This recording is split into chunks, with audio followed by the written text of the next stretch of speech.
சரி. மூசா நபி. அநீதியே ஆட்சி செய்த காலம், பயமே மக்களின் மூச்சாக இருந்த எகிப்து. ஒரு தாய் உயிரை கையில் பிடித்தபடி தன் குழந்தையை அல்லாவிடம் ஒப்படைத்தாள். அல்லாவின் திட்டம் வியப்பானது. எதிரியின் அரண்மனையிலேயே ஒரு விடுதலை வளர்ந்தது. ஒரு தவறு, ஒரு ஓட்டம். மித்யான் பாலைவனத்தில் சோதனைகளின் வாழ்க்கை. தூர் சினா மலை, எரியும் புதர். மூசா, நான் உன் இறைவன் என்ற வானத்தின் குரல்.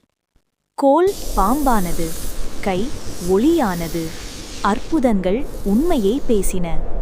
நான் தான் இறைவன் என்ற அகம்பாவம் உண்மையின் முன் நடுங்கியது. கடல் பிளந்தது, வழி பிறந்தது, நம்பிக்கை நடந்து சென்றது. அகங்கை துரத்தியது, அல்லாவின் ஆணை அழிவை எழுதியது. பொறுமை, தைரியம், நம்பிக்கை, இதுவே மூசா நபியின் வாழ்க்கை. அல்லாவை நம்பினால் கடலும் வழிவிடும்.